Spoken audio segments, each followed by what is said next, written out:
और अभी तो रुको, क्लाइमैक्स अभी बाकी है।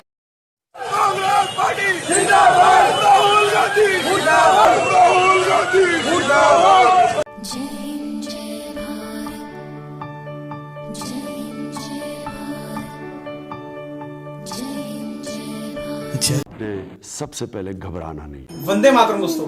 हिंदी वो भाषा है जो आपके और मेरे विचारों को समझने, हमारे विचारों को दूसरों तक फैलाने, और मात्र इतना ही नहीं बल्कि आज के समय पे हिंदी हमारी पहचान है। आज यानी 14 सितंबर को पूरे देश भर में हिंदी दिवस मनाया जाता है, क्योंकि सन 1949 में आज ही के दिन हिंदी को हमारी राजभाषा घोषित किया गया था।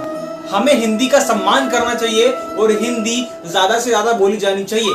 आप सभी को हिंदी दिवस की शुभकामनाएं। तालिबान वर्सेस अफगानिस्तान, इस प्रॉब्लम का सॉल्यूशन भागवत गीता के हिसाब से क्या हो सकता है? देखो, भगवान श्री कृष्ण ने अर्जुन को पूरी गीता सुनाने के बाद कहा था, यथा इच्छा से तथा करो। अगर तुम्हारी इच्छा है तो ये गीता के लेसन्स को अप्लाई करो। अगर इतनी फ्रीडम ऑफ चॉइस उनके रिलीजियस टेक्स्ट में भी दी जाती, प्लस जो कंट्रोवर्शियल चीजें रिलीजियस टेक्स्ट में दी गई है वो चीजें ना होती, तो ये आतंकवाद कभी पैदा ना होता, अफगानिस्तान वर्सेस तालिबान ना होता, और ना ही कभी शिया वर्सेस सुन्नी होता। पहले राम, कृष्ण, शंकर, ये सभी उनके लिए सांप्रदायिक दृष्टि थी।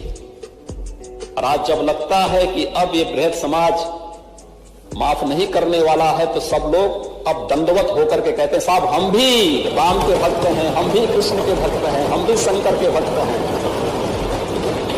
आखिर बहुत सारे लोगों को अवसर मिला था कुंभ का आयोजन करने का, प्रदेश में सत्ता में रहने का। कुछ लोगों को दशकों तक मिला, कुछ लोगों को कई बार मिला, बार बार मौका मिला। वे भी कर सकते थे, लेकिन सोच नहीं थी।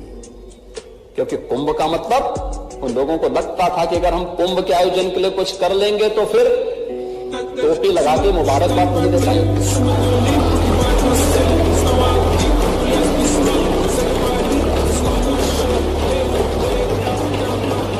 आज टोपियां उतर गई हैं सबकी।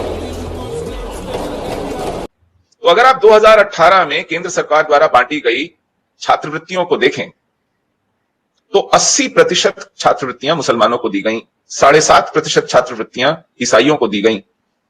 हिंदू समुदाय के हाथ 4% से कम छात्रवृत्तियां आईं। इसी तरह ऐसे वित्तीय संस्थान जो ऋण मुक्त, ब्याज मुक्त ऋण देते थे, वो केवल और केवल अल्पसंख्यकों के नाम पर अधिकांश मुसलमानों के लिए खोले गए। इसी तरह स्पर्धा परीक्षाओं में, सरकारी नौकरियों में, सिविल सर्विस में जो तैयारी के लिए खर्च आता है, कोचिंग के लिए जो खर्च आता है, सरकार ने कहा हम खर्चा उठाएंगे। किनका? अल्पसंख्यकों का। अधिकांश किनका उठाया गया? मुसलमान समुदाय। तो ये सब जब आप कर रहे हैं और ये भारतीय करदाता के पैसे से कर रहे हैं, तो आप उसको क्या कह रहे हैं? आप उसको ये कह रहे हैं कि भाई अगर आपके बच्चे को छात्रवृत्ति चाहिए, यदि आपको अपने व्यवसाय व्यापार के लिए ब्याज मुक्त ऋण चाहिए, यदि आप किसी स्पर्धा परीक्षा में मुफ्त तैयारी करके आगे बढ़ना चाहते हैं, डॉक्टर, इंजीनियर, आईएएस अफसर बनना चाहते हैं, तो आपको पहले मुसलमान बनना पड़ेगा, धर्मांतरण करना पड़ेगा। अपने ही पैसे से करके पैसे से अगर आप ये सब चाहते हैं सरकार की सुविधा। रघुपति राघव राजा राम, पतित पावन सीताराम, ऐसे पावन मंत्र के अंदर भी ईश्वर अल्लाह तेरो नाम सबको सन्मति दे भगवान बोला। और जब से ये मिक्सर हुआ ना, मिक्सिंग, तब से हमारे हिंदुस्तान से सद्गति तो गायब हो गई। और किसी मुसलमान ने इस भजन को नहीं गाया। ये सारे भजन ये मंदिर के अंदर भी बोले जाते थे, किसी मस्जिद में इसको बोलने नहीं देते थे। लेकिन मुसलमानों को खुश करने के लिए ईश्वर अल्लाह तेरो नाम सबको सन्मति दे भगवान, उन्होंने कभी बोला क्या? कभी भी नहीं बोला। और देश के आज़ादी के बाद हमारे सारी चीज़ों में गड़बड़ की और हमको ऐसा पढ़ाया कि हिंदुओं ने तो कुछ किया ही नहीं है। ये ताजमहल क्या है? प्रेम की निशानी है। क्या है प्रेम की निशानी? तो कहते हैं कि भाई अपनी महबूबा, अपनी मोहतरिमा, अपनी जाने जाना, अपनी जाने तमन्ना, है ना, इतना सारा प्रेम, उसके लिए ये ताजमहल बनाया।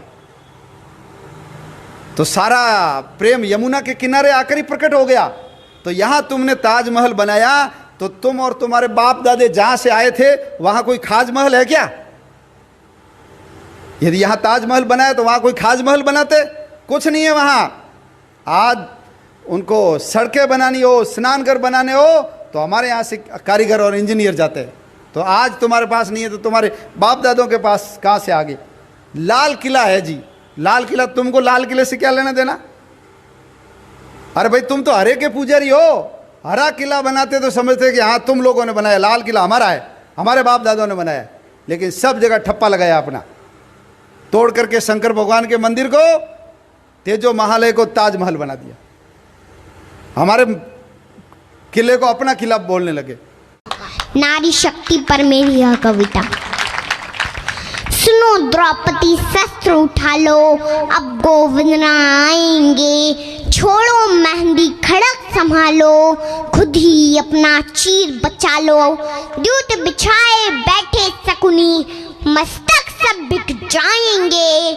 सुनो द्रौपदी शस्त्र उठा लो, अब गोविंद आएंगे। वाह क्या बात है। कल तक था बस अंधा राजा, अब गूंगा बहरा भी है। होठ सीधिए है जनता के और कानों पर पहरा भी है। तुम ही कहो ये अश्रु तुम्हारे किसको क्या समझाएंगे। सुनो द्रौपदी शस्त्र उठा लो, अब गोविंद आएंगे। तुम ही कब प्राण तजोगी, बनी पद्मनी जोहर कर, या कितने ही प्रण बांधोगी खुले हुए इन क्लेशों पर। प्रण साधे ये केश तुम्हारे भीम कहाँ से लाएंगे। सुनो द्रौपदी शस्त्र उठा लो, अब गोविंद आएंगे।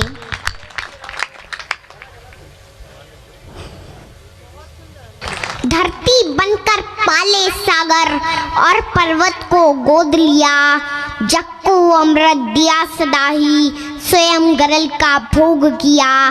करो प्रलय संधान की वसुधा, बंद तभी खुल पाएंगे। सुनो द्रौपदी शस्त्र उठा लो, अब गोविंद आएंगे।